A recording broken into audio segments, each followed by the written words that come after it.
kshetra kshetrajnayorevam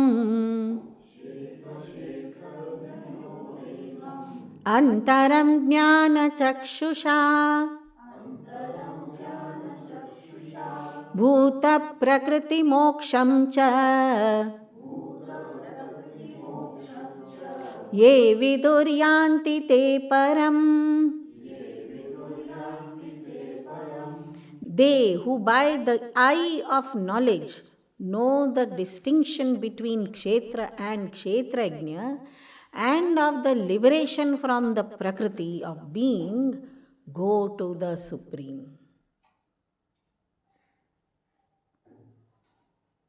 So, jnana chakshu, that is why Bhagavan has used pashyati, pashyanti, pashyati, pashyanti several times in this chapter, because he's making us understand about jnana chakshu. It is the eye of knowledge.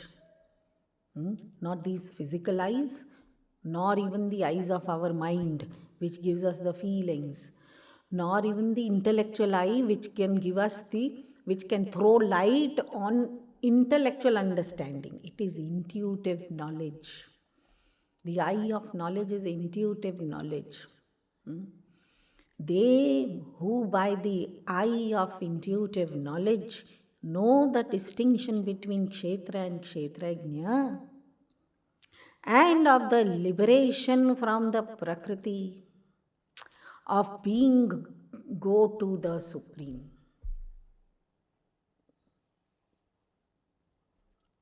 So this is the foundation required for on the path of Jnana Yoga. 13th chapter is the first in the series of chapters, 13th to 18th, which gives us Jnana Yoga Sadhana. So what is Jnana Yoga Sadhana? What is this? To know the difference between kshetra and kshetrajna, the distinction between the two, and how to liberate from the prakriti of being. That is what is Jnana Yoga Sadhana.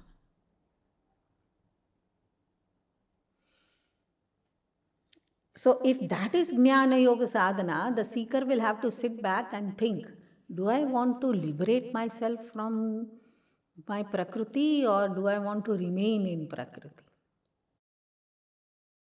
I want to remain in prakriti. I want to remain a worshipper of God, all right, but remain in prakriti. Then Jnana Yoga is not required, no. Earlier yogas could be required in the sense you have better compatibility with the world, you have better behavior, you have a good character of virtues, all that is good. Anyway, they are basic requirements on the path of knowledge. But if you are not interested in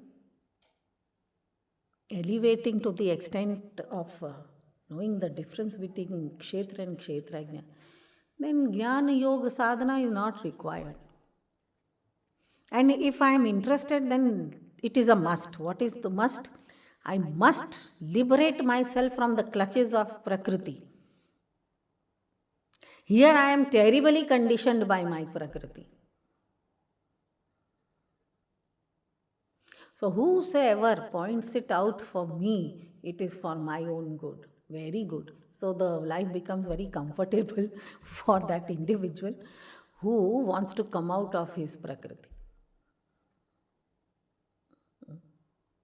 So the person, it's so difficult to introspect and find out your own prakriti, but it is very easy to find out others' prakriti. That's what we think. Anyway, it's the benefit of the one to whom we are telling.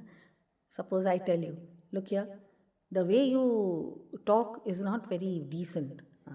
So it hurts so badly, but very good. At least somebody has pointed out on my prakriti, no?